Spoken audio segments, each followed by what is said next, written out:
TNKR Media. So I went into Burma for a month at a time, twice a year, for 3 years, plus spending time in northern Thailand, asking, learning, whatever. So that's the amount of time it took to do that book, because it took layers of understanding, and still all I did was scratch the surface.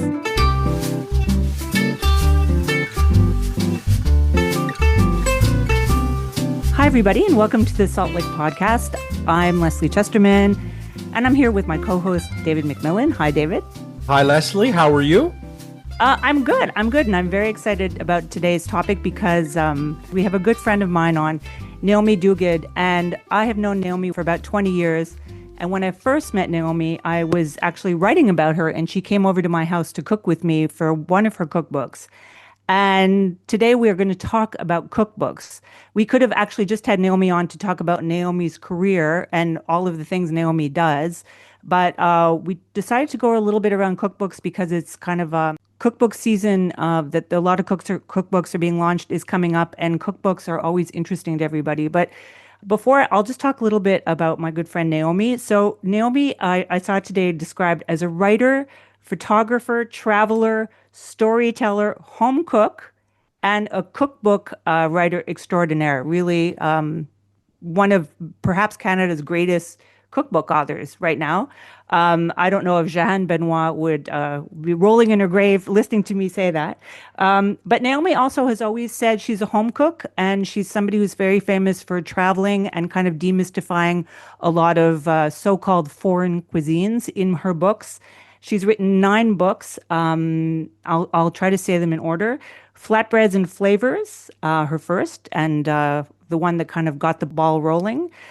Seductions of Rice, Hot, Sour, Salty, and Sweet, another very important cookbook. Not that they aren't all important, but there are reasons why some are just a little better known than others. Home Baking, Mangoes and Curry Leaves, Beyond the Great Wall, Burma Rivers of Flavor, Taste of Persia, and her latest, The Miracle of Salt. Naomi has won the James Beard Cookbook of the Year award, which is kind of like the Oscars of cookbooks for the United States. It's not the same in Canada. She's won countless Cuisine Canada awards too. And I'm happy also because David's book too, the Joe Beef Cookbooks, and now his latest book, Spilled. Is it called Spilled, David, or what's the full title? I think. I think. Spilled Natural Winemakers. I'm looking at it right now. Oh boy. Stories and recipes. It seems like a mouthful, but it's called Spilled. Yeah. Spilled. Great title, a beautiful cover. And so welcome, Naomi from Toronto. Hi, Lesley. Hi, David. It's fun. It's fun to think about talking to you because you've both written cookbooks, and we come from different points of view in a way, or different backgrounds, but we're all we've gone through that squeeze, which is getting it done, right?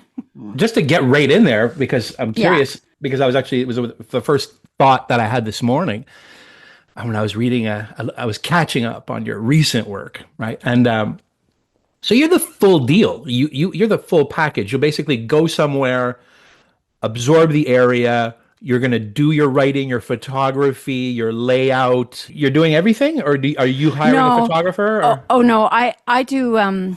The location shots are mine. And the first 6 books, I worked with my ex, Jeffrey Alfred. And so we did the photography of place, the location shots, the recipe testing, the research, the blah, blah, blah, the writing. And then the publisher hires a photographer at, of course, more expense than, well, we can talk about this later, but hires a photographer to do studio shots, the shots of the prepared food on a plate. And there's designers, and that's all done in-house. But because of doing the photography, I get consulted. I mean, I've had to, it's been sort of, nah, I don't like that color, or can we change the typeface? And they would listen to me because somehow doing the location shots gave me some aesthetic cred, if you know what I mean. Right. Because often authors are completely dismissed. It really depends on relationship, and I was lucky to have a good relationship. So we got that a little bit on our first book. I think they really wanted, they wanted like a picture and then the recipe, and the picture and then the recipe. And at that time, Fred and I had another idea. Like we fought really hard to like, no, we want it to be like a scrapbook album. We want like the food picture, but then we want basically to cram as many images in. And they come up with a number with you, right? They always say like, oh, we want 200 photos. And we're like, no, no, no. We want like 700, and they complain and all that. Later on, I think we were credited for basically when that first book came out, we kind of changed the cookbook thing a little bit. But I think it's important that we push back, on the editors, and it's a little bit of a fight. No, do you fight a little bit with them? Oh, you're always pushing. What I tried to do was never burn a bridge, so that they'd listen to me next time too, but push hard and have arguments and say, well, discussions about paper quality, about this and that, and also on the photographs, the styling. We can go into some detail, but I remember the stylist once sent a stylist photographer team for the Persia book. It was Gentle and Hires in New York, and Andrea Gentle sent me some possibilities for the props for the shoot. And I said, no, absolutely not. And the props she'd sent, she had pictures of, were sort of glamorous, kind of, sort of exoticizing the food, and also being kind of the star of the show. And I said, no, the props need to be very simple, very restrained, so the food can shine, because it's not a magazine shoot where you're kind of grabbing people's eye. It's a book. It's got to have some integrity. And she listened. It was great. And so everything shifted, and I got what I wanted. So it's mostly just pushing. I've never had a sort of no holds barred kind of fight with them. But you probably had to do that for that first book, because that was really a shift that you guys made. I think so, a little bit. Multi-shot look. Have you changed? How many editors have you worked with? Publishers. So the first book, Flatbreads and Flavors, was with William Morrow. And it was bought by one editor who then left. So it was kind of orphaned, the manuscript. And it was picked up by somebody else in Morrow, a woman named Anne Bramson. She then moved USA? That's a USA imprint? Yeah, US. Oh, it's all in New York, yeah. And then she moved to another publisher, and she took us with her, so that the second book we took to her. So I had Anne Bramson all the way through, and then she retired. And so the Salt book, my last book, was with the same house, was with our Artisan, but a different editor. So I've had the same publisher, and that's enormous, except for the first book. And my publisher tried to buy the first book. It's Flatbreads and Flavors. It won Book of the Year. It was kind of a big deal breakthrough book for other people. And because it was an obscure topic, nobody thought was going to go anywhere, and suddenly it hit. It was sort of amazing. At the time, right? At the time, it was like, what's a flat? There's a story about this. A friend said she was at she was in New York and having a cocktail with a friend, and the friend said, "Can you believe it? I just heard that Morrow acquired a book called, it was Maria Guarnaschelli at Morrow, acquired a book on flatbreads." And so my friend called me and said, "I'm not telling you who said this to me, but, and it was just, anyway, so later when Anne moved to Artisan tried to buy flatbreads, trying to bring it over, so that the successive runs and stuff, and Morrow wouldn't sell it. So all the books are with Artisan except that first book, which is still with whatever the successor to Morrow is. But we're getting into technicalities right early, and people probably don't know what we're talking about. It's kind of obscure. So I want to interrupt a little bit just to say, the little journalist in me says, I want you both to say why you decided to write a cookbook. Just give me the why. So Naomi and David, very different reasons. Why did you decide to write a cookbook? The first cookbook was flatbreads, and with my ex, Jeffrey, we were bicycling in the Pamirs, and there were stacks of flatbreads everywhere and not much other food. A desert, literally, and then also, a food desert. Not really. The flatbreads were terrific, and yogurt and tea, not much else. And he said, I think we should write a book about flatbreads. And I said, great, but it would have to have photographs in it. And so there it was. And so then it took us 2 or 3 years of writing for magazines and stuff to get enough of a track record so that when we turned up and said, hey, we have this idea for a cookbook, we had some clips from Food and Wine and so on. But it was that. And why? Because they seemed so important, and so, it's the only thing people were eating out there, really. They were getting most of their calories from flatbreads. And how exciting! And flatbreads everywhere are a staple. So it was very easy to take the book on tour actually because there was so much to say that, and it was very much a non-fancy food. It's sort of the antithesis of the wedding feast or the king's table or the Mughal cuisine or something. It's sort of what are people eating every day in their houses and how are they working with what they have and what they don't have. So it was thrilling, and that really kicked off just a whole approach to food generally. And all the subsequent cookbooks, it's always been, as you said, home cooking for me, and really non-performative home cooking, if I can put it that way. I mean, just sustaining, working with what you have, home cooking, whether you're in Burma or, in France, actually. Yeah. So the total polar opposite would be David. So David, how did you guys I'd say it was pre the height of the Joe Beef kind of phenomenon. How did you guys jump on the book project? Like what happened? Well, I think at that time, Fred and I had been working together for many years before Joe Beef, right? We almost had like an 8-year career together before we even, set foot inside Joe Beef restaurant. And we'd had time really to, steep the tea about what we will be doing one day, and even in the conceptual space, when we saw the space and the space was near the market, and then the space looked a certain way, and then the space dictated basically what the food should be. And, I think both of us were really antique pickers at heart. Fred and I loved nothing more than driving around the city and finding oyster forks and old plates and copper pots and pans and weird ephemera, weird sculptures and weird paintings and weird signs. And so, the restaurant kind of was built from there. And, we were also, it was funny because it was like this Anglophone, me, and this Francophone, Fred, right? And there was this interesting, like, I'm a little bit of a history, buff. I love to read about, the history of Quebec food, but then I also put a bigger look at that through New England. It's basically, I look at the cuisine of Quebec as the cooking of New England, right? Basically everything north of New York. And then I was studying the Grand Trunk Railway and how oysters came to be so plentiful in Montreal. And that led me down rabbit holes, from one menu to another. And I just felt that the correct food to be cooking at that space was going to be seafood heavy, Canadian cold water seafood, but also realizing that, the Boston market is not far, the Portland market is not far, and the history of like early Montreal restaurants and Quebec City restaurants was basically chop houses. So there was very English cooking somewhat, but that became French. And we just had this thing, right? We started writing that way, and the chalkboard was appealing to people. And we'd written the cookbook pitch, and I think we had like basically, honestly, 50 rejection letters. Everyone passed on the Joe Beef book. Everyone. Wow. Yeah. Wow.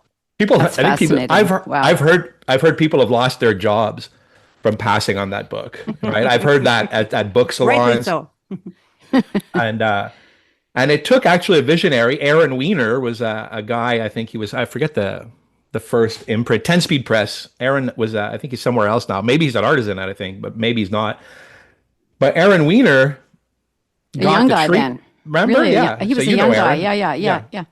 Aaron got in a plane. Like, I think he talked to us on Monday. He was on a plane on Tuesday. He was eating at the restaurant Tuesday evening. And I think after, by 9 p.m., he's like, let's go. Let's do this. Let's get it done. I'm flying out tomorrow. I want this to happen. This is the shock of the new. This is, this is different. Like, you guys are the canary in the coal mine and if you look back at that time, it was a small chef-owned restaurant, was somewhat new. Like, chefs were leaving these bigger, restaurants owned by non-restaurant people and opening basically these do or die restaurants that probably would fail, right? Like, I was alone on Notre Dame Street, and it was, basically boarded up stores, antique dealers, and poverty. Anyway, to make a long story short, the time, like possibly like your flatbread book, the time and the place was correct, right? People had this thirst to see this kind of like New England French rewritten, somehow. Just to emphasize the fact that you were the only restaurant on Notre Dame Street. So I was in Montreal for an event, and I said to Lesley, "Where can I eat on on Saturday night on my own? I want to eat somewhere interesting." And she said, "Oh, there's this restaurant. I haven't reviewed it yet. Don't tell them I sent you. And it's on Notre Dame. It's opposite the cinema. Just tell the taxi driver opposite the theater." And they won't believe you. And so you have to say that you show that you know by saying it's opposite the theater. And exactly that happened. I get in the taxi and I say, blah, blah, blah. And the guy says, "No, there's no restaurant there." So there you were. There were these antique shops. And I said, yeah, believe me, da, da, da. And there it was. So yeah, exactly. It was so funny back then on the street on a Saturday night. If there was 6 tables in the restaurant, there was 6 cars in the street parked in front of the restaurant. There was no life in that neighborhood whatsoever. Today, you can't find a parking spot anywhere, Yeah, now there's like a Starbucks there. But I have to say that I want to ask about the process of the books, but I do have to admit that David gave me galleys of the Joe Beef book. And I remember reading through the whole book and thinking, this is either going to be a huge success or everybody's going to like wonder what it was so different from any other, not just cookbook, but especially from, because at the time I was reviewing a lot of cookbooks and there were a lot of chef cookbooks that were just starting with the French laundry book that were just so heavy, pretentious, chefy, everything. You guys really, when you talked about risks before, I think you took a lot of risks with that book that paid off. But yeah, we had nothing back then. Like we lived in terrible apartments, and we had spent our last, like when I say my last money, like I had to borrow $600 from Peter Hoffer, the artist, to be able to feed my children. For my Dylan, I didn't have money for gas. So we were just like, this is this, yeah, exactly. This is it. Who cares? I don't care about. I hate everyone. I still, still kind of like that. Me, and that was that. But it's also the publisher, because if we go back to this thing, what is it? All those rejections you had, and then somebody sees. So publishers, I think that's one thing we need to say to people is publishers are very conservative. I mean, just generally, they're very conservative. So the miracle is that anything changes. And it takes usually a young eye, although the Flatbreads wasn't a young eye. It was Maria Guarnaschelli, who was just notoriously kind of, she would grab things. She had an eye, and she would grab things and run with them. But most people, including my longtime editor, Anne Bramson, much more conservative. She did the French Laundry, for example. So just in a groove and doing a good job in a groove. So what is it? Well, you just have to get lucky. You have to find that right editor has to see the proposal and say, this is new and fresh and we can make this work, right? And that's what you had, David, and that's so great. It's so funny you say that, though, because this last book we wrote was a hellacious nightmare, right? We sold this book before COVID. Ooh. So this book required travel and photography throughout Europe. So, right then and there, our legs were cut off for almost 2.5 years. And then when we finally had to do it, it was kind of in a rush. But they were so conservative, so completely terrified of anything we could write. There was a few pictures of, in the natural wine world, winemakers chain smoke cigarettes, it's how you're dealing with agriculture and maybe losing your crop in 24 hours. People smoke, even if the wine's organic and supposed to be good for you. Weirdly, organic winemakers smoke like chimneys. So it happened that, when we sent in the photography, there was a lot of pictures of, guys with a cigarette in their hand or guys smoking or women smoking. And like, they were absolutely, shocked about that. There's a couple of pictures of really beautiful bathrooms, French country people have pretty neat bathrooms, a stack of magazines next to the toilet bowl with some cool art. Maybe the toilet bowl is like, yellow. It's super nice, like I thought this is a beautiful bathroom, right? And they were like, we cannot put a picture of a toilet in a cookbook. And it was just a nightmare, not to complain or anything like that, but it was just like, Well, I was like, wow, I went from like doing whatever I want to basically being steered and controlled and, edited and it's crazy. That's an international publisher, and they're so conservative, those international publishers. They Really? all That's the are. thing? Yeah. so if you're saying on that book things were difficult, were you given carte blanche on the Joe Beef books? Like the third time the process was difficult, but are you saying that on the first two books they let you do whatever you want? Yeah, pretty much. And Meredith also have to, don't forget, it's not David and Fred, there's like the whole teams are involved and, we mobilized everyone in the restaurants and Marco was involved, of course, and even Vanya was involved, of course, at those days. And but Meredith Erickson was like, this was her first go at it. That's what she wanted to do, and she worked super, super hard. She understood the lunacy of Fred and Dave like nobody did, and she's got an excellent sense of humor herself, and great aesthetic and a great eye. And she worked in the restaurant. Sure, she was working in the restaurant as well, and. The publisher didn't balk at anything. The publisher said, well, okay, and they just went for it. Aaron was fine. I think the only time we had a little bit of trouble was when I guess we got pushed down to the photography department that were trying to stick to that staid old formula that they really didn't want all these thumbnails, right? Because I would, do like say a sweetbread dish, but then I'd want in the top left corner a picture of the veal, and then a pile of like beautiful oyster forks on this vintage old English plate, and then this cool wooden box. And they just couldn't, they didn't understand, like, why do you want that wooden box to be in the shot? I go, because that wooden box is like from like 1786. It's like it's like an original Molson beer box. So we're going to put the plate on the beer box, but it's not the veal sweetbreads that are shot. That box is super old, and Molson Brewery at that time is like one of the oldest breweries in the world. Like, so I had to explain everything like a psychopath, right? And then eventually people got it, and then I think that's why that first book is quite dog-eared in people's collections, because you can just look at the pictures, and the pictures are pretty neat, right? Because the detail to the oyster fork, to the ivory handled steak knife, to the old Limoges porcelain that may or may not be from some lost hotel in Tadoussac. And like our collection of junk between Fred and me was just ridiculous, right? And Fred was great. Fred would, go above and beyond way more than I would. Let's say, like, I'd put the plate of food on the table and want to take the picture, and Fred was like, the chair has got to be old, because we see 10% of the chair. And then, like, let's go borrow the French flag from the antique dealer down the street to use as a tablecloth. And, he remembered that there was a map of Little Italy in a butcher shop in Jean Market. So we had to drive there to borrow the map.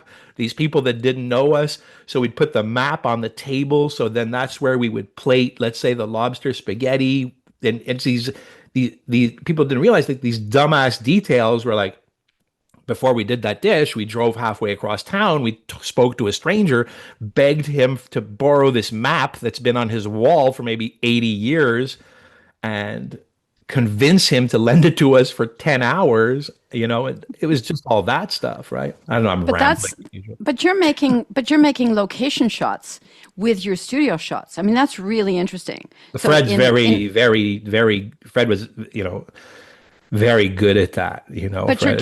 you're giving context, and you're using. So most studio work is show the food, right? And what you were doing with your studio shots, with that assemblage, with the almost collage, of many things, is you were actually bringing context and history and so on into the studio shot. And whereas, say, in my books, they're separated in the sense that there's a studio shot, hopefully casual and low-key and whatever, and then the context is given by the shots of place that are hopefully on the page or nearby. But you were putting all of that together in one, because that was the point. You were giving shots of other times I'm giving shots of other places. Yeah. And you did it all like that. And that's just really extraordinary. I mean, it's very special. And that doesn't happen very much. It just really doesn't happen very much still in cookbooks. There's still as you said, a recipe, a shot recipe, etc. And very literal. And people get upset when, where's the picture of the food? Where's the how-to shots? And you think, oh, go on YouTube, please. Could you please just let your imagination and go? I find it's like we had this time where we could write whatever we wanted, and now we're back to not being able to write whatever we wanted, right? It's a little bit more spayed and neutered again, But that it's interesting what you're saying about when I wrote my first book, I wasn't allowed to have pictures for everything. So they decided what pictures we would have, and I kind of fought and I lost every war on that front. But one big criticism of that book was that there weren't enough pictures. So when I did my second book, we committed to have a picture for every single recipe, right? Wow. One of the criticisms of that book was that there weren't enough pictures. So, there is no please. It was La Presse. I will not forget that review. They said, we would just like more pictures. I'm like, how the bleep can you do that? So the thing is that you do a lot of things and then you read the reviews or whatever, and you're just thinking, you try to please everybody by doing all these things and you put a lot of commitment into it. But how many people see the commitment? So when David's talking about what they did, or if Naomi, when I look at your pictures of your travel pictures and everything, I'm sure there are a lot of people who don't even realize you took those pictures. Mm-hmm. Oh, absolutely. And that they were taken by you. Yep. Yeah, no, it's really true. But it's also true that, and I guess I learned early, it's really important not to read any reviews. It's really important. I mean, it's nice to hear that there's a piece about you in the New York Times or whatever, but just forget it, because people they're talking about their needs. Well, screw their needs, frankly. I'm creating a book. You, David, are creating a book with a bunch of other people. We're creating books and we're communicating that. And somebody likes it or not. It's like being in an art gallery, it pleases me or I don't like the color, somebody might say about some painting. Well, that's their problem, but it's not the artist's problem. And I think it's really hard, of course, when you've put all that work into it to tune out the complaints, but it's so important to tune them out. Yeah, it's very important. Even sometimes when I like a post on Instagram, I'll get direct messages from people who say, I can't believe you liked that post. I'm like, what's wrong? Like, get tiresome. A life, honestly. But I've also another question for you, Naomi, because I was wondering, what year did Flatbreads come out? It came out in January of 95. It was supposed to come out later in 95. And then it was a marvelous thing happened. It was going to have no photographs, just black and whites, location shots. And it's not on a shiny paper. And then Book of the Month Club had to cancel, something didn't come through. And they had a slot for their main selection. And Book of the Month Club in the States, the main selection every month would be sent out to members automatically. So you had to send it back, otherwise you were charged for it, which meant that there was an automatic selling. I mean, it upped the print run enormously. So suddenly the publisher got this, the editor got this call, there's a space. Do you want it? I'll take Flatbreads in January. So hustle. So we go down to New York in August, meet our editor for the first time, and there's a shoot, and it's just a 2-day shoot, and there's one shot per chapter. That's all there was. Right. And so there was a color insert put into the book, and then it was the main selection, and it upped the print run from 20,000 to 37,000 by being a main selection. Well, that, of course, lowers everybody's costs, makes everybody happy. I mean, it was just an unbelievable thing. So, yes, sorry, that's a long answer to your very simple question. January 1995. But the reason I asked that was that 30 years ago. So I have a lot of cookbooks at home. I have like 1,000 cookbooks, and I still buy a lot of old cookbooks all the time. And if you look at the evolution of cookbooks and photography in cookbooks, that is, first of all, that's the first thing to date a book. But secondly, books, even something like Baking with Julia and your book, and you're in Baking with Julia as well. Yeah. These were books that had inserts. So often they were kind of 2 or 1 or 3 inserts of photographs in a book. If we then look at the Joe Beef book or the books, we've all done today, photography is such a focus. But really, when you look at these older books, I have a book by, who's the guy from Stars? What's his name? Jonathan. Jeremiah Tower. Jeremiah Tower. Yeah. I was going to say Jonathan Waxman and somebody else. There are no pictures in a couple of his books.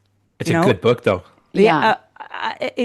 And then there's some with the hokiest pictures ever. And I still like the books. I still look at the recipes and everything. But the evolution of cookbooks, even for you, Naomi, from that book, that first book to your last book, it's 30 years, but it's huge.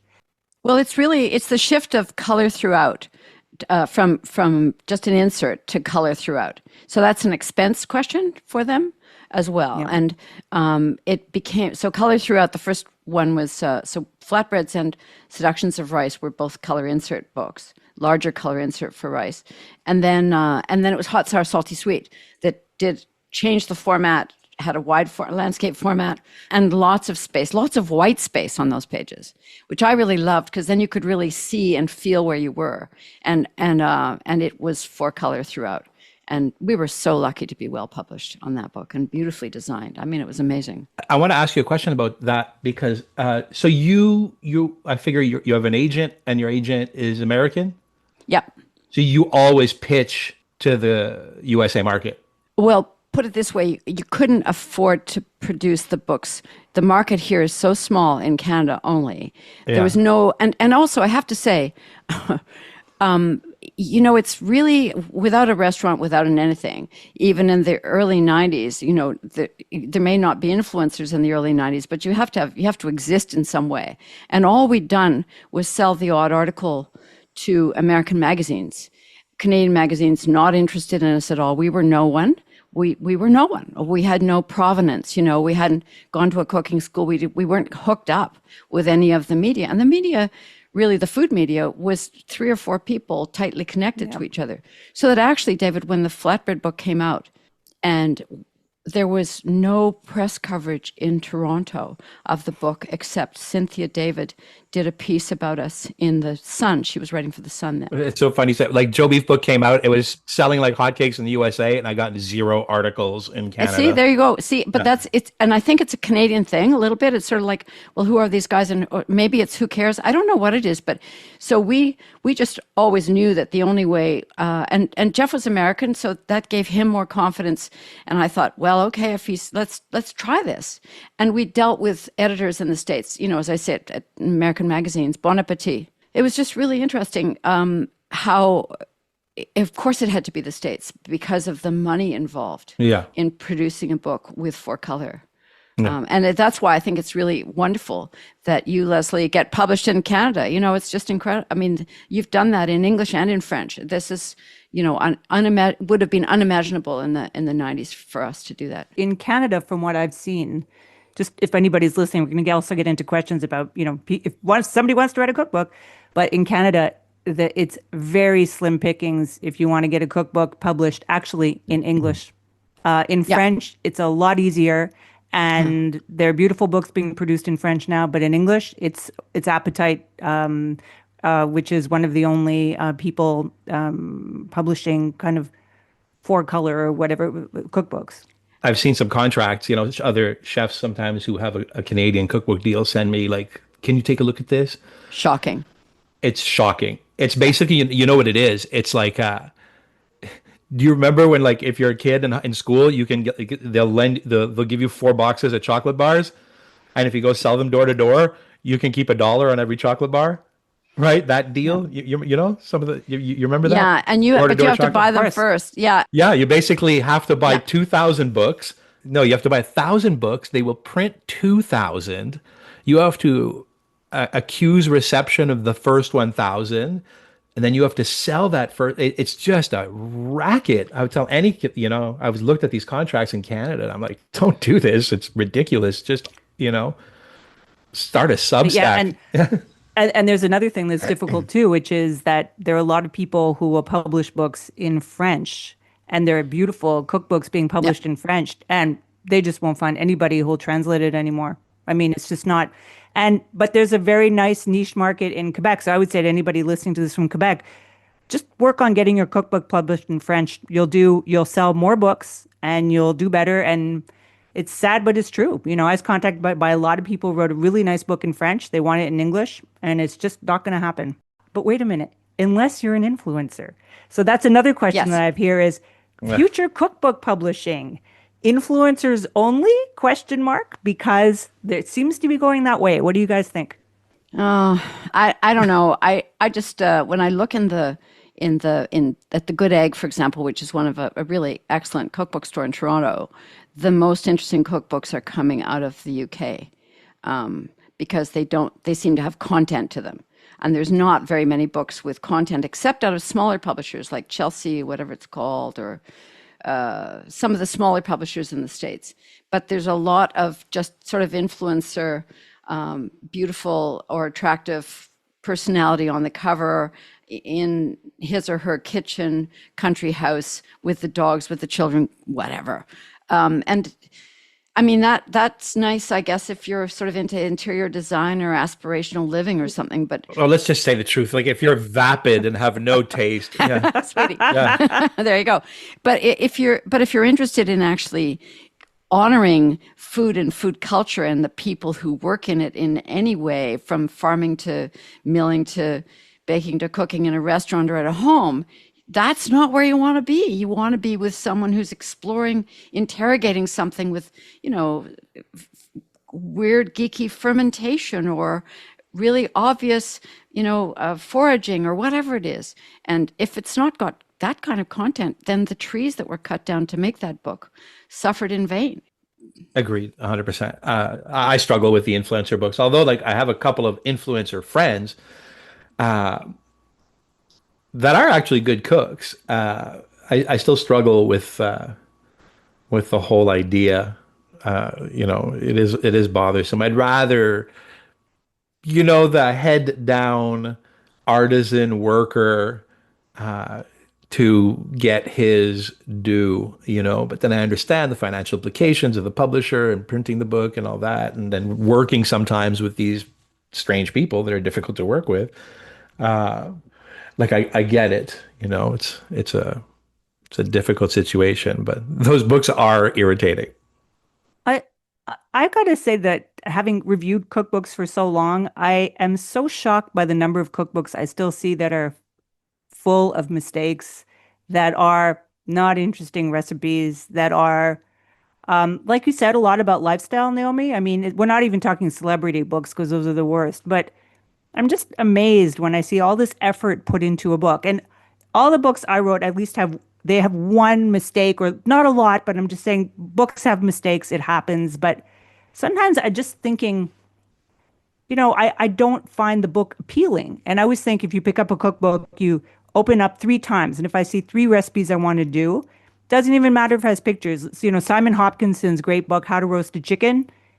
No pictures, pick it up. I want to make everything from it. There's a lack of appeal on many levels. And I think influencers, there's a girl called Gelen, her last name, I can't remember her first name. She's Romanian. She's amazing. I would buy her book. Her Instagram work is great. And there are other people with millions of followers, and I've gotten their books. They're done way too quickly. The recipes are awful. The photography is awful. And I think they're just trying to catch a little bit of lightning that some of these influencers have at the time.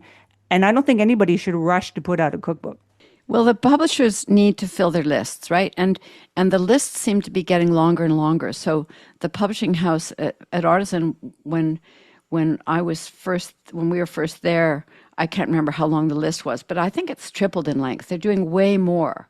And I don't know if the print runs are shorter and they have a broader swath of books, but each one they're not doing huge print runs for. Now, how are they managing the costs for that? Because the prices of cookbooks haven't gone up in the same way the cost of making, cost of all the materials. I don't understand any of how that works. But if we look at cookbooks without pictures, then they become more affordable. Again, it's paper costs and printing costs and the shipping from Hong Kong or wherever, China basically. All of these things are fraught. All of these sort of struggles of, now people are starting to publish or print in Canada and in the States because they realize, wait a minute, we can't this is ridiculous. And transportation costs for a book that weighs a lot, they should be being printed here. But all of that was shipped out because of small margins, better margins overseas, now that the transportation costs more, Anyway, it's just all of which is to say, I think it's going to shift again, This last book that we wrote, before I even saw the book, it was for sale, and like I would see like all of it. One morning I woke up and chefs in Copenhagen were posting about my book, and Wow. one of my ex cooks was in Hong Kong and he had the book, and I was like, what the, like, how do I not have the book and it's for sale in Europe, right? I think the winemakers, because we had written up in the deal that we needed 50 books for the 50 winemakers, right? And I think they just got the book like 2 weeks ago. Not to complain or anything, but just like funny. I have 2 books coming out this year, and one is not even finished. One is not even finished yet, and it's coming out in October. It's not finished. The other book has been finished. I mean, it really is finished. It just is finished because I got to check. And it's coming out next March. Okay. Which one's being printed locally? The one coming out in October in Quebec. The other one being printed in Asia. So they need the time. Yep. The time is crazy. That book is so, I can't even read the recipes anymore. I've reread it so many times. I don't want to reroute this, but I want to ask a question just about the process to Naomi. Explain to me the process, but like, I'm going to write a book in Burma. So is it you book a trip, you go, you get an Airbnb, you hunker down and you start? Like, what's because these are, no Airbnb. It was no Airbnb, no, that's for sure. So in that case, yeah, Burma was really, at that point, it was 2009. And so 16 years ago. So, or whatever. People 14, don't go to Burma still, no? Well, it's complicated. But so at that time, it was a military dictatorship, but there wasn't an active civil war. And so it was fine. I, of course, always just said, you had to say what your job was. And I would say I was a cook. I never mentioned writing or any of that stuff. And I'd just go in on a tourist visa. And so I started doing the book I went in I'd been in Burma before, but on the book, I started in at the end of January, early February of 2009. And my marriage had just ended. And so I went in and I thought, oh, this place is so fraught. Things are so hard for the Burmese. It was very curative for me. So there's no way I can feel sorry for myself because people have it much harder here than I do. So how do you do it? You rent a place, you stay at a hotel? So I landed in Rangoon, found some place to stay. There was no plastic, there was no credit cards. I had to take cash in to convert it, to have cash to, and I converted on the black market. In those days, you change in the black market. And then I thought, I don't know how often I'm going to be able to get back in. I might get stopped at some point. So I thought I better go to the farthest away places on this first trip that are the hardest to get access to. So I went up to Rakhine State, up near the Bangladeshi border where there's active fighting right now. And I flew to Sitwe and I went up this river for 6 hours and stayed at this place and I arrived and asked around for a place to stay and then found a place to stay. And then, people just tell you things if you hang around. And so that's what I did. And I learned some dishes from the person where I was staying. And I asked about other things and just one thing follows another. And the main thing is I did not have a schedule so that I had the time to have things happen as they happened, as opposed to, oh, well, sorry, I can't do that great thing because I've got a plane ticket tomorrow. See what I mean? So just leaving everything really open. And you could do that because no flights were busy. Nothing was busy. Everything was very low key. And then I went up to Michina, up in the far north of the Irrawaddy River. Again, there's now fighting up there in Kachin State. And again, amazing things happened. I found a place to stay, the YMCA. Somebody had said to me, oh, you should stay at the Y. It had about 6 rooms and everybody was very informal. And I learned so much just hanging around there. And I learned about people were really anxious. So when I went to a market, I would sit and go and have tea and I would do the same thing every day. And by the third day, they were used to me. I was taking pictures of just garlic and ordinary shallots. And who was I? Kind of this weird foreigner. To the extent they noticed me, they stopped worrying about me because I seemed so, uninteresting. Do you know what I mean? I wasn't making notes. I never took out a notebook. You never want to be the tax collector or the informant for the government or any of that in a place like that. So I'm just taking shots with my camera in those days, not a phone, and garlic, shallots, all these ordinary things. And so eventually people relax, and then I'd order a tea, I'd order something to eat, and slowly I could ask people questions, never about politics, and eventually, things emerge, and I'd come to understand things. So it was really about taking time. And I had a place in Chiang Mai, so I could fly in from Thailand, so I wasn't landing jet lagged. And then I go back to Chiang Mai, where there was a Burmese expat sort of community, Burmese and people, activists there. And I'd talk to them, and I'd sometimes take messages in for them, and I'd take things out, messages out. So I felt like I was involved with a community. It's hard to explain, even though I was very much on my own and foreign. And no, it was and really interesting, news, passing news along, because there was no news, because there was the internet, but the internet had to tunnel underground, and I had to change from my Yahoo address, which didn't work in Burma at all. But the young guys who ran the coffee shops, sorry, I'm going on and on. No, but it was go for it. This so is amazing. gold. The guys who ran there'd be an internet cafe, you can't imagine. But anyway, tiny, and it would always be young people, young guys in their late teens, maybe early 20s. And they said to me, "Oh, you can't. Yahoo is not. It's easier to get out with Gmail. Get yourself a Gmail account." So I did, and then I said, How is this being routed?" And they said, "Well, it's going through France and then out." Somehow they had, however, black web. I don't know how any of this worked, and so I would just rely on them, and so I could send emails. But that's really all. There was no news. It was really kind of like another time. It was like a whole other situation that's hard to imagine now. And so I went into Burma for a month at a time, twice a year, for 3 years, plus spending time in northern Thailand interrogating Burmese, asking, learning, whatever. So that's the amount of time it took to do that book.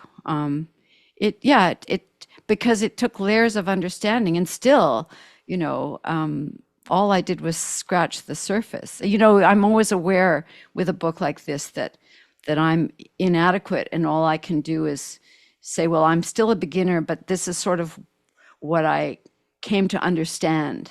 And here's the reading list. There's always a bibliography in my books and stuff like that, and a glossary and so on, so people can move further. And now there's a couple of really wonderful Burmese cookbooks. There's one called Mornings Are for Mohinga, which is the classic morning soup in Burma, especially in central Burma.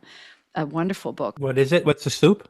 It's a soup. It's rice noodles, and you get it on the street mostly. I mean, people make it at home, but really you go out to a mohinga. You sit by the side of the street on a little low stool, and there's rice noodles, and it's a very lightly fishy fish broth. And then there's all sorts of textures in it, and little fried things on top if you want, and crispy things. And I mean, it's incredible. And there's different versions of it in different places. I had 3 of them in my manuscript, one from Dawei, one from Rangoon, and one from the West Coast. And they said, we can't have 3 of the same thing. So there's 2 versions of it in my Burma book. That's the other thing we should talk about, is things you have to take out of your book. David, did you have to delete things, or could you just ride a truck through and put in everything you wanted to put in terms of recipes? Or did they say, we need to cut 15 recipes, this book is too long?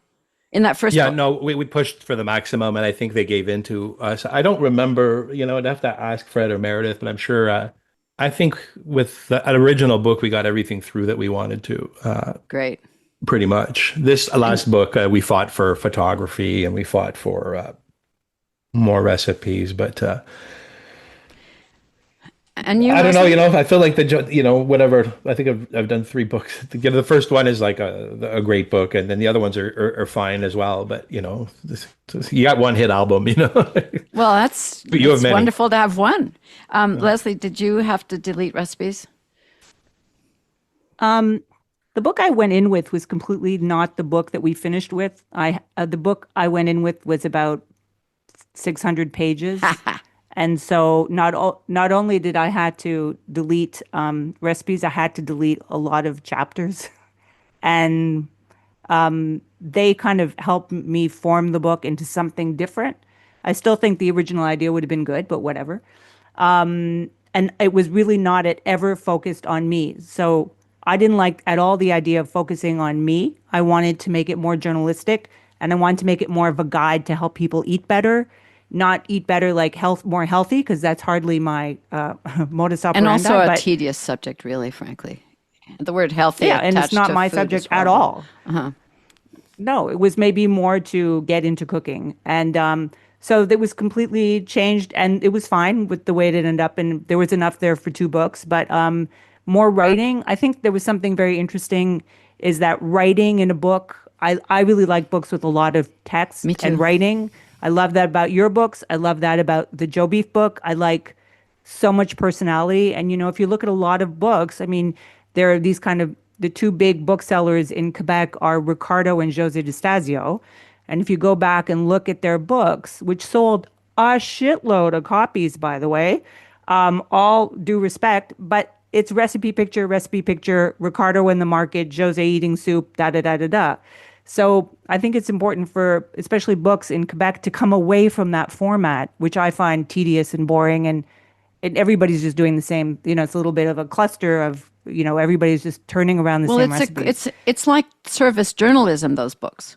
I mean, it's like, when I think about journalism, like the Wednesday paper used to have, recipes and so on for people. It's service journalism in the form of a book, those books. Oh, Yeah. here's your bunch of recipes with this pretty face on the cover or with that pretty face on the cover, right? Yeah. So I think we all end up leaving stuff out. I was more upset about what, I have this amazing lemon tart and I wanted a picture for the lemon tart. And to this day, I'm still pissed off about no picture of the lemon tart. But life goes on, life goes on. But, David asked you about Burma, but I want to ask you because for people who don't know about Naomi, is you've always done parts of your books on the back of a truck going through Tibet, right? Living when she had two young children, they moved to Calcutta so she could learn about rice for her Seductions of Rice book. I mean, the idea of taking my babies to Calcutta, or little kids to Calcutta to live just to learn about rice. You go very deep into your subject in places that aren't easy. Because I once said to Naomi, why are you writing about Tuscany? And she's like, oh, Lesley, there are enough books about Provence and Tuscany. Very true, very true. But what about going to Iran? Because in your Persia book, you spend time in Iran. Did I'm you? just wondering Wow. between Yeah, I Burma did. and It was Iran. extraordinary. Yeah. Oh, I'm man. fascinated, by the way, with Persian cooking. I find it Of one of the course. top three great cookings on earth. No question. It's And such an insanely influence. complicated. And such an influence. And people always talk about the Arab influence on Mediterranean food and on say medieval English food and so on. But actually, that palate it came from the Persians. The Arabs conquered the Persians and took on because they were nomads, and then they took on all of the Persian culture and carried it in their conquests all the way to Morocco and then the British in having their wars and the Crusades took the taste for tart fruit and so on with meat. That comes from the Crusades, bringing it back, and in France a little, but much more in England. It lasted longer. Yeah, no, Iran, really an extraordinary place. And I wanted to go back. I wanted to take a group back. I was there in a window where it was possible to go, and then I just wasn't able to get visas. That was it. But it's So- fine when you're there. Like, if you're, let's say, a food tourist, they get it, they understand it, people are receptive, or there's still safeguards you have to take constantly. Well, when I was there, I was traveling on my own. I'd gotten in touch with a travel agent just blindly. I didn't know who he was, and a lovely guy turned out to be. He's now living in England with his wife, and he got me the visa, and then I was on my own. Yeah, I was in touch with him by phone while I was there, and so I had a guy drive me at one place, but then I was on a bus, I was on a train, it was no worries. No Neat. worries. That's cool. Really no worries. In fact, secure, it's a totalitarian state. It's a place the only thing is people want to talk to you, but not get into trouble talking to you. So that's where women's compartments in the trains were really interesting, or, because I could have conversations with women. Once I was in somebody's house, they'd say, make yourself comfortable. And that's code for take off your scarf, your headscarf, you know. And I said, oh, well, I just have this little skimpy T-shirt on. She said, who cares? Because I was, of course, it was really hot. So I had a light, like a coat covering me, a manteau, and a headscarf, and strip off and be yourself. And so it's only in public, that you had to have decorum and then deal with the police. If I was walking, I remember one time walking, it was in Tehran, walking down from a place people go on a Sunday or a Saturday for a walk. And these women coming towards me, I was coming back down the hill, and they sort of caught my eye and indicated their scarves. And that was a signal that the scarf police, as I called them, but they're of course much more vicious than that, the scarf police were waiting to check people. So I tidied myself up, made sure, well, as much as I could, I'm not good at that, so that they wouldn't stop me. Because they were stopping women and, getting mad at them for having their hair showing.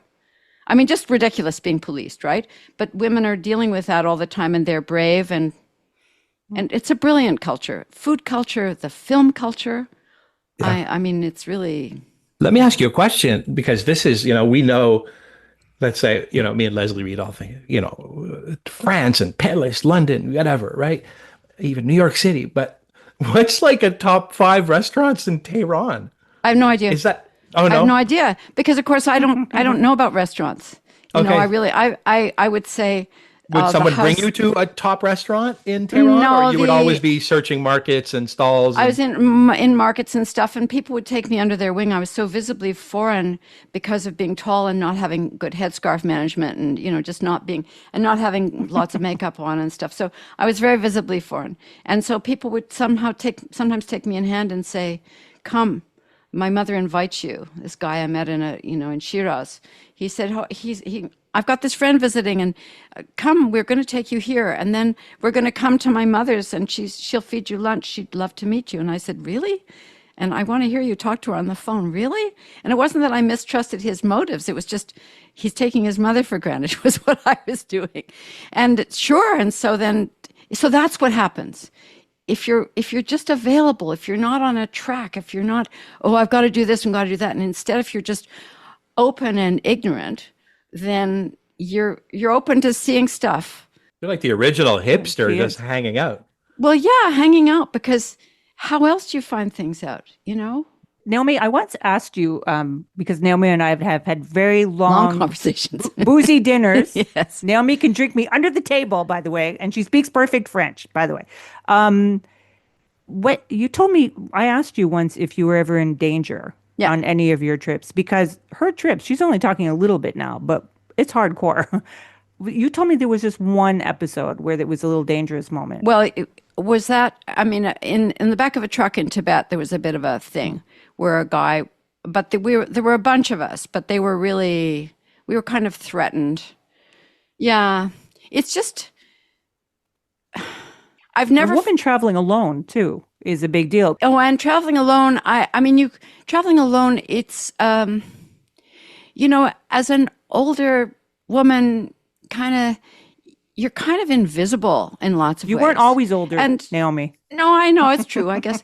But, I've never really, and I guess I don't go out a lot at night in difficult places, because it's not a place that I should be, actually. And it's not where I'm going to find anything out. So, yeah, I'm missing out on the rap scene in Burma or something, because there's all kinds of stuff going on at night. But I just relied on people to tell me stories about it in the daytime. That's another book. That's another whole thing. But it's incredible. I have a question for both of you on the same wavelength here, is that, okay, Naomi, you were doing a lot of these books. Now, also, it's important to point out that although she did some of her early books with her late ex-husband, Jeffrey, you didn't travel together. So you did these books separate. I thought you'd always traveled together to do these books, but no. Interesting. No, because we took turns, because we had the kids. So one would stay home with the kids and the other would go for 3 weeks somewhere, Right. And then, and then sometimes we'd be able to go for, say, 2 or 3 months with the kids to make it worth the plane tickets. And we just take them out of school and hang out in. So you were collaborating before. And then you went with starting with the Burma book, you started writing solo. Now, David, you collaborated on all your books, right? So did you feel, so the question for both of you, Naomi having collaborated and not collaborated, and David having collaborated, the question, David, would you ever like to do just a book on your own? And for you, Naomi, did you prefer not collaborating or collaborating? I loved collaborating because, well, we were all working together at a restaurant, rowing the boat together, and it wasn't, it's Fred's book, it's Marco's book, Vanya's book, Meredith's book, it's like everybody's book, right? And how can I say, fighting for recipes and images was, the great fun of that project, right? And then both books were like that. And then I guess this last book, I needed everyone to be, like I needed Zev Rovine to be in this book because he gave us access to this very difficult natural winemaker. If I had to contact those people case by case, it would have been a nightmare. I'd still be at it, right? Whereas Zev gave us friendship, full access to everyone, and was very well needed to have him involved. And then Stephanie Voyer, had reached out years ago, and she wanted to become a cookbook author and asked me how to do it. Right. And I'd said, well, this is first you need an agent. No, not really. Like, I'm going to show you how to write a treatment. And that's a question I get a lot. Like, how do you write a treatment? Right. I've explained that to a few people, and it's like kind of works out for them.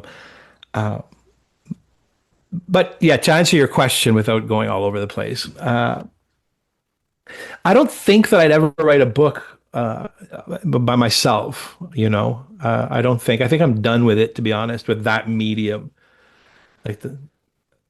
Like I see the work that I do at the. Well, you could do 4 seasons in the vineyard. Yeah, but how can I say? Go to Georgia and write about Georgian natural wine, David. How can I say it? The farm is a book, but not a book, right? It's like I put the same amount of work and time into like making all these rooms look beautiful, and the furniture and the art and the gardening. So this is like the same thing. Like I'm building a new restaurant right now, and it's a book without being written, right? It's like a process. It's a creative project. I think that I'm curious more now about possibly.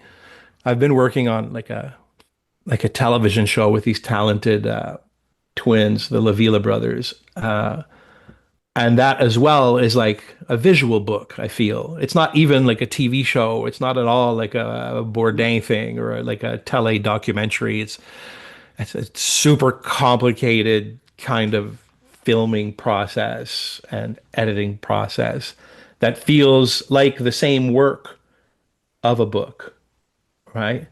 Also, I haven't had great experience financially with books, right? I always said our first book was like this huge success and bestseller, blah, blah, blah. But like, the time that we put into that book and the work and the cost and the recipes and the food, like we probably lost money on that book. I don't know. Like I've not managed to, make a good living from writing books. Sometimes I feel that they're fancy business cards. Mm. Yeah, especially for restaurants. It's a great thing for a restaurant to have. And I think all restaurants that are kind of serious want to have a book and probably do have a book. You walk, we talked about this, David, once, that you go into like a wine bar in New York and they have a book. You're like, wow. Yeah, credibility, business card. Yeah. Yeah. And what about you, Naomi, for collaborating? Did you prefer collaborating or being solo?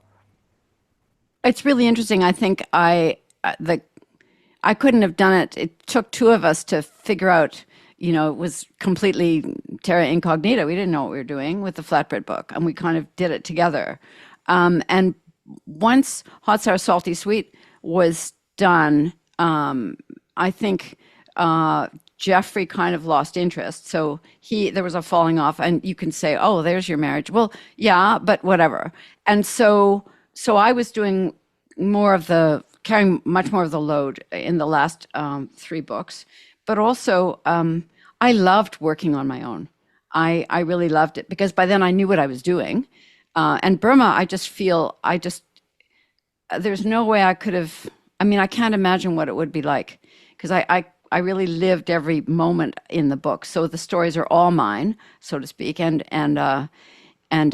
pulling it together and the decisions, yeah, it felt really good. And I would say that of all three books. So I'm very proud of those last three books. It was really a shift to do it on my own. But it was also kind of a relief, and a release. And I could just, and I didn't have to, I never show anything to an editor until it's done. Like, I only send in the final manuscript. I never send anything beforehand. Because how do I know what it's going to be like until I know what it's going to be like, if you know what I'm saying? So, in the Persia book, I thought, I don't know how to organize the chapters. Oh, I see. I need a separate fruit chapter. Because in that whole region, in the Caucasus, Georgia, Armenia, Azerbaijan, Iran, fruit is plays a huge role in savory dishes, in sweets, in it's for the larder in the winter, all kinds of stuff. And suddenly this click, and you always wonder after, how would it take me so long to figure this out? Suddenly the book took shape. I pull that from there, this comes together as a chapter, and suddenly, now doing that on my own was just thrilling. So I would say, yeah, but I don't think I could have done a book on my own to start. David's experience of you come together and everybody has ideas, and the two of us sort of bootstrapped our way into figuring it out.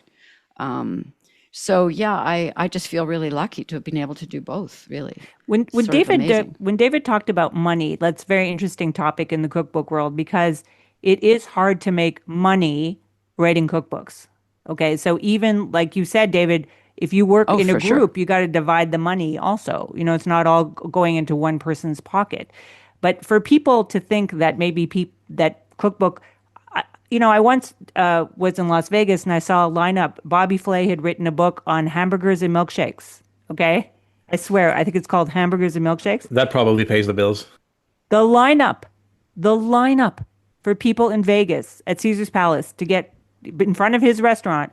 The guy didn't crack a smile once, by the way, but I was shocked. So, of course, there are people out there in the cookbook world, Rachel Ray, who are cleaning up big time. But the reality is a lot of people who've written the best books, really the books with the most cred, the big winners, the books that are, those books usually aren't making a lot of money. Am I right? Absolutely. The Hot Sour Salty Sweet was the biggest seller of our books, and it's it was on Martha Stewart a lot. Jeff was on She Likes Men, and he did great with her. But just generally, it got a lot of exposure. And so I think it's sold maybe 250,000 or something is the print now. And that's nice to have those checks, but it's not a full living, not at all. No, it's even that, but it's still in print. Right. And it came out 25 years ago, and that's kind of amazing. I mean, it's extraordinary. So it's really long and slow, and it's certainly not a huge living. And I'm not, don't do it. Do it because you're interested. There's something you really love, and for that reason only, but not at all for a living. So Speaking of don't do it or do it, do people ever come up to either of you and say, I really want to write a cookbook? You got to help me. They do. And what's your advice? Yeah. Well, that's what I say. I say, well, do you have an idea that really interests you? Are you turned on? Is there something you want to explore, pursue, whatever? And because you have to have that. And if you don't have that, then, and don't think about what's hot now, because by the time you get the book done, it won't be hot. You have to think of what's interesting to you, what you want to go with. And then, blessings upon you, my child, but really it's, but if people are doing it because they want to sort of be in a spotlight or something, forget about it, right? It's like people wanting to be star chefs, David. I mean, you must get people who say, well, how do I get myself to the, it's a dream of sort of attention and plaudits from other people. And nobody's applauding a cookbook, really. I mean, for 2 seconds, it's nice and it's lovely, but the real gift is being able to get engaged with something you really are interested in and learn more about it and get into it. That's the has to be your reward, because Yeah, the money is exactly. not the Yeah, reward. I agree with you 100%. Like I'm reading a book right now called by Jesse Griffith called A Chef's Guide to Hunting, Preparing, and Cooking Wild Pigs out of Texas. And I think it's absolute joy. I think he won a James Beard Award for it. You know, my taste in books is very, very niche and generally quite old. I'm still reading, the Farm Table Cookbook from 1942 and things like that. So, I don't know. I want to give the Burma book a crack. Do you have chefs who ask you? Do you have chefs who ask you Yeah, about that? yeah, absolutely.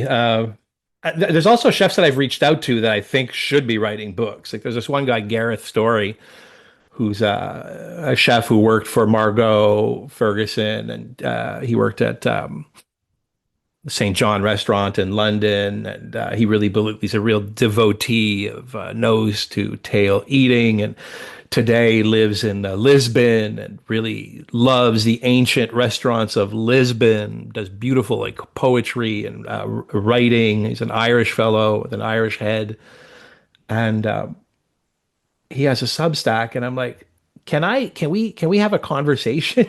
Because I think we could just nail this in 1 hour. I think you're beating yourself up. You're putting out all this free content, right, out there, and you're complaining constantly on your Instagram page or your Twitter page that nobody is, giving you money for your Substack. I would love to get on a 20-minute phone call with you and just basically talk to you about, writing the table of contents, writing the 50 recipes that you'd like to write, basically publishing or writing the first chapter, the last chapter, the acknowledgments, right? A lot of people don't know that the treatment of a book is basically the first 20 pages and the last 20 pages of the front cover and the back cover, and basically 20 mood setting photos that you would like to use to show, what your project is. You don't have to write the full book, right?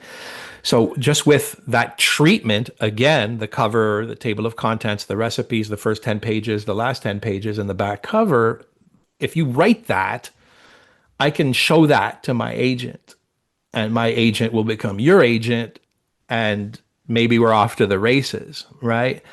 I kind of explain that to the chefs that, approach me. But generally people want in Canada, the people that I speak to in Canada want to write an appetite book. What's the imprint? Yes, appetite. Yeah, because they've heard from other people that it's easy or something like that. Not to throw shade on them in any way whatsoever, right? I'm not saying that, but there's a kind of an easy way to get a book published in English Canada.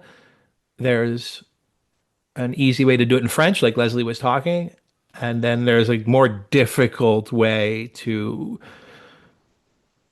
do it the American way, I find.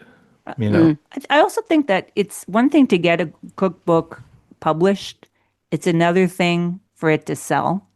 So it is, you ultimately don't want to do all that work to not make any money. I think now you really have to come in with an angle that will make people want to pick up that book and want. And, there's a lot of competition out there with people like Arne Garten. Like these are the cookbooks people reach for eyes closed, So for people to want to pick up your book, no matter what the topic is the hardest thing.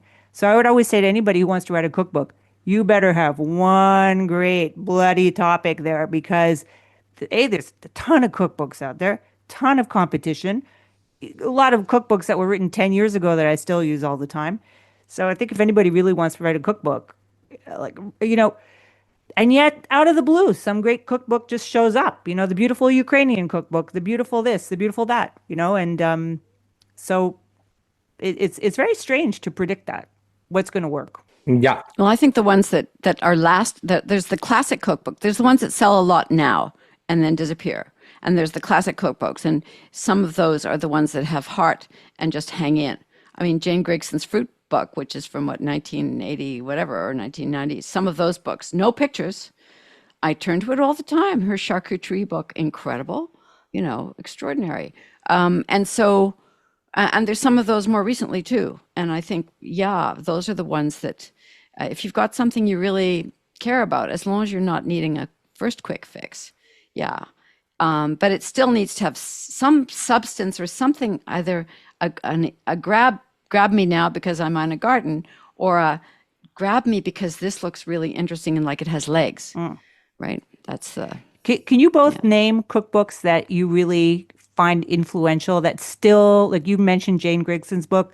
I'll just start off by saying I still pick up the Chez Panisse desserts and by Lindsay Shear, I believe is her name. Mm-hmm. That book is still exactly, I can pick it up anytime and I open it up and I still think this book is still great. I changed some of the recipes along the way. Some things, not a single picture in that book, by the way. There's some books just along the way that still, I'll sit there and read through the whole book, you know? David, is there anything that you, besides the pig book that you're reading right now? The most life-changing book for me is when I was a child, basically, and I was struggling in high school, and I was in a rough spot. Like I didn't know what I was going to be, where I was going, you know, nothing interested me. I was looking into forestry. I was looking into like aquaculture and real estate. And my mom brought this big book home one night. I don't know why she brought it home, or it was, but La Cuisine du Marché, Paul Bocuse. This massive book of this like chef on the cover, this like standing like a peacock. And I was like, wow, that's cool. What's this? And I read that book and I was just like, oh my God, food is so complicated, right? And that was like, and I still like, I buy every copy that I see. I have 10 copies and you know, and I keep it around.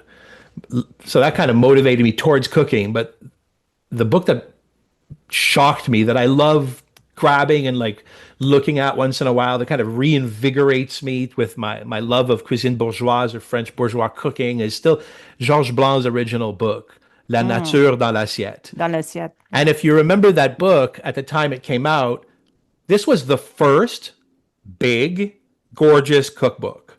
After that, it was Charlie Trotter had success writing those books, you know, big, many beautiful pictures, really close-ups, real plating. But that Nature dans l'assiette book, which was, you know, it just blew my mind. And the follow-up book, La Vigne dans l'assiette, Amazing I think book. it's even better. Yeah. Great. And like that's why I was like, okay, I understand what my path is here. It was like I said, I need to join the Navy SEALs. I need to go to San Francisco and become a Navy SEAL now. I knew it.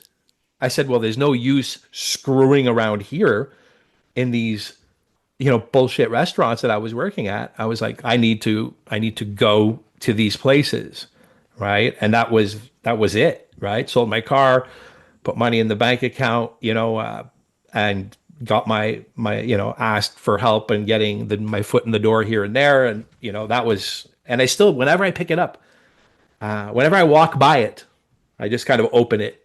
And I always look at like the poireau vinaigrette recipe or the poireau caviar recipe or even the crêpe vénitienne recipe. And, you know, I realized that for the time that I did practice cooking and work in, like, it was the right choice for me. Like that book was so big. So that book plus Paul Bocuse. And then Down and Out, it's not a cookbook, but, you know, George Orwell, Down and Out in Paris and London was like quite resonating to like, because it ties everything together. I don't know if you've ever read that, Leslie. So absolutely. Anyway, that's my. Yeah, it's good. Those two Georges Blanc books are right at the top of my chef cookbook books. And again, I buy them used and give them to people I like who I think will appreciate the book. The aesthetic beauty, the incredible French elegance of that food, the photography, the wine. But oh my God, it's just orgasmic. It's just exactly what I love about food. Those books. You know, and you know, you wish that these young Michelin chefs today, you know, coming along, that they're more, you know, there's always this heavy Noma influences and heavy Instagram influences where you feel that the kids don't really read books. They read Instagram. So the cooking is influenced by other Instagram accounts. Whereas it would be a great refresher for some of these younger chefs. Like, you know, like young Massimo, how much I love young Massimo at L'Enfer. Massimo Piedmonte. I love that kid. He's very strange. He's a very strange boy. He's got really weird energy. He's very hardworking and like passionate in a creepy way, which I like. Uh, but like, you know, I'd love to give him like my five favorite old French cookbooks, right? That he's probably never seen or not even aware of, just to see how these things, you know, would affect him or shape. But you guys, don't you think that for the younger generations, they're actually not used to reading. They're not used to visualizing. So one of the things that happens when you read a book with just words is that you're picturing it in your mind. You're reading the text and you're reading it more slowly because you're thinking, oh, and then when they describe how the sauce comes together or whatever, and you're doing the work. And if the photo is there, you're not doing the work. And even if it's just the photo of the finished dish, even that, I think, takes away from the process of the visualizing of the steps. But yes, but for me, the reason a book like the Georges Blanc book is so important is to give you, if I read the Lindsay Shear book, I'm looking at the flavor combinations, the Yeah. technique, the ingredients she's using. If I'm looking at the Georges Blanc book, I'm looking at his style. I'm looking at his plating. I'm looking at the simplicity, the taste. He's got incredible taste. And that is something you don't see enough chefs have. A lot of chefs are great cooks. They don't have good taste. But I'm just talking about the younger the if David's talking about I'd love to give these books to this young chef. I'm saying I'm not sure that the young chef has the capacity. It's not a diss to the young chef, but he's just been formed by a completely different culture in terms of learning and taking in influences. And I think it's really hard for them to just read. And so I don't know that it's possible for them to take it in the same way. So it almost would be more that they'd need to be sort of do a week of sort of building things from scratch and seeing how things come together. Because what I find is whether people are doing what used to be called fusion cuisine and, using ingredients from all over, or whether they're anchored in a particular cuisine, that unless they're mostly not really anchored. 100%. I mean, they don't actually. They're copying. They're copying. Well, but it's surface, and so it's not. There isn't a sense of necessity about anything in particular. Oh, that seems nice. Oh, that looks good. Oh, I saw so and so did that. I'm going to try that. Yeah, that works. But it's not sort of anyway. And this sounds like old fogeying, but it's about respecting the core. Yeah. And I think it's really hard if somebody well-intentioned wants to do that now, it's very difficult for them because of all the distractions out there. The amount of self-policing that like I have to do like in what I call my personal cooking, or even on future projects or X projects, like I've there's no ginger in my cooking. There's barely any garlic, like I don't use any spices whatsoever. Like, and it's like, I'd love to, right?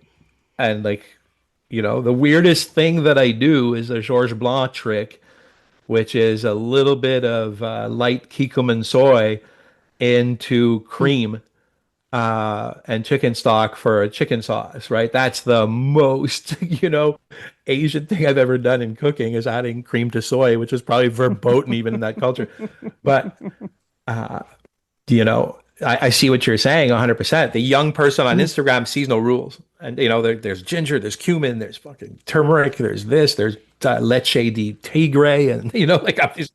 And it's okay, but they lose, I'm not sure. I mean, I just think it would be lovely for them to find, and some of them do succeed in situating themselves. But I think it's a real challenge for them. Yeah, to find your how can I say? Your style. Yeah, to find your style is a terrifying. It takes a long time, and then you have to impose so many rules to yourself. Like I'm sure my family would love if I made like a crispy ginger chicken next week. But it's stronger than me. Like it's gonna be carrots, onion, celery. It's gonna be a potato. It's gonna be salt and pepper on the bird, and the sauce is gonna be as pure and natural. I even struggle now these days with adding mustard to sauces because I find it like I find it cloying. Like I find it not natural. Too intense. Yeah, So I want the chicken jus to be the chicken jus. I want the chicken to taste like chicken. I want the carrots to taste like carrots. The celery to be braised in celery juice. And if I'm going to season the celery juice, it'll be with celery salt. It's like nuts, right? Where I am now. But I see things on Instagram that I'm like, oh God, that sticky toffee ginger mango chicken wings. Like I totally want that, right? I really want to eat that, but I just could never bring myself to cooking it. It's weird, no? But, when I started as a critic, it was when the Charlie Trotter cookbooks came out. So many chefs had all of those cookbooks and they cooked for them religiously without ever having worked for Charlie Trotter or anything.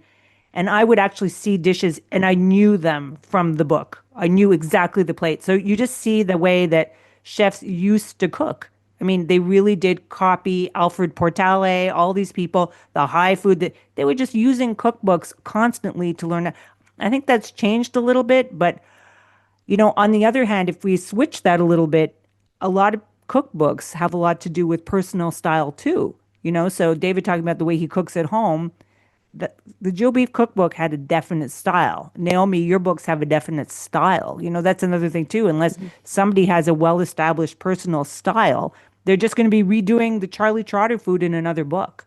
Isn't it lucky that we get to do this? That we get to talk about them, that we get to imagine, that we get to travel through cookbooks. I mean, travel in Quebec, travel through time, just travel into somebody else's imagination. Yeah. I mean, because they go on giving. A novel you read and it might reverberate. You might come back to it again.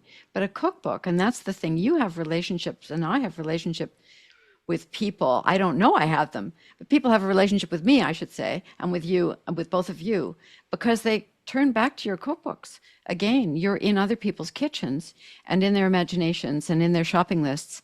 And I think we're really lucky that we get to have that connection to people. And what could be better than somebody coming up and saying they cooked something from your book? Oh, and that's where Instagram is fun, because I'll get a note from someone saying, or someone will post a picture and saying, oh, I made this from the Burma book and I put it with, this other thing from some other book. But great. I'm delighted. Or I go to dinner parties and people are like, we made the Joe Beef lobster spaghetti. Oh, that's just the bane of my existence. But a cult recipe now from that book. Yeah. How many people, David, have come up to you and said, oh, I made your lobster spaghetti. It's not like at the restaurant or whatever, Yeah. If I had one take back. Yeah, that's your one regret from your book. Well, I think that's maybe a great place to stop, is being thankful for people cooking from our books. And, Naomi, I've had so many incredible conversations with Naomi about everything about food. You've got to come back on another time and we'll talk about, I don't know, we'll find another other stuff. Whatever. I have one last question. What's next, Naomi? Well, right now I've got some commitments at home. So what I'm doing is I have a Substack and I just do little dindle dandles every week. And I don't put in recipes, but I might describe what I've made. You want to tell the people where that is? Where they find your Substack? It's called Home and Elsewhere. Because, that's where I am, home and elsewhere. In my kitchen, in my mind's eye, I'm both at home and elsewhere.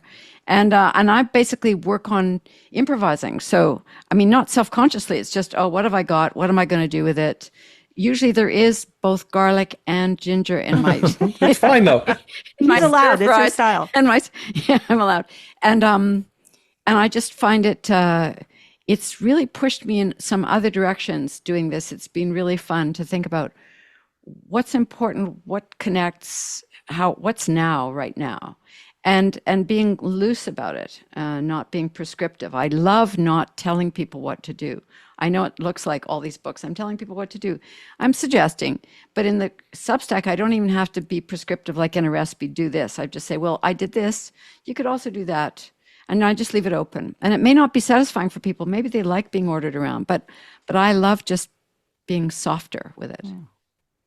Opening it out, opening out the sense of possibility and trying to get people not afraid. No books in the future? Not in the near future. I had one idea and the publisher sort of said, well, it needs either to be about a place, which I didn't want to do, or it needs to be something really grabby like, peaches or tomatoes. And I thought, oh, okay, whatever. If that's where we're at, Nah. So that was a year and a half ago, 2 years ago in a phone conversation. So I thought, okay, maybe I'll just do a Substack. So I recently started a Substack. That's right. Neat. Amazing. Yeah. And life's interesting, Yeah. So. And there are no deadlines with Substack. Oh, gosh. Yeah. No anxieties about what I owe that I'm late with. Yeah, absolutely. Yeah. That's important. As you get older, that's important. Yeah. Well, lovely talking to you guys. Thank you so much, fun. Naomi. It's a real pleasure. And, Thanks. we'll talk to you again. Thank you so Take much. care.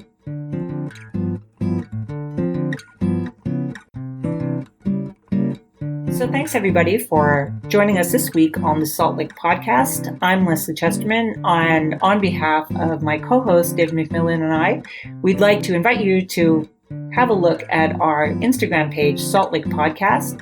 And if you have any questions or comments, you can always email us at saltlickpodcast@gmail.com. And please don't hesitate to give us a star rating on any of your favorite podcast platforms. We don't always like stars with restaurants, but we kind of are big on them when it comes to our podcast. So thanks so much. And finally, thanks to TNKR Media and our producer, Dan Delmar, for pulling this all together. And we'll talk to you next time. Think Bait. TNKR Media. Good talk.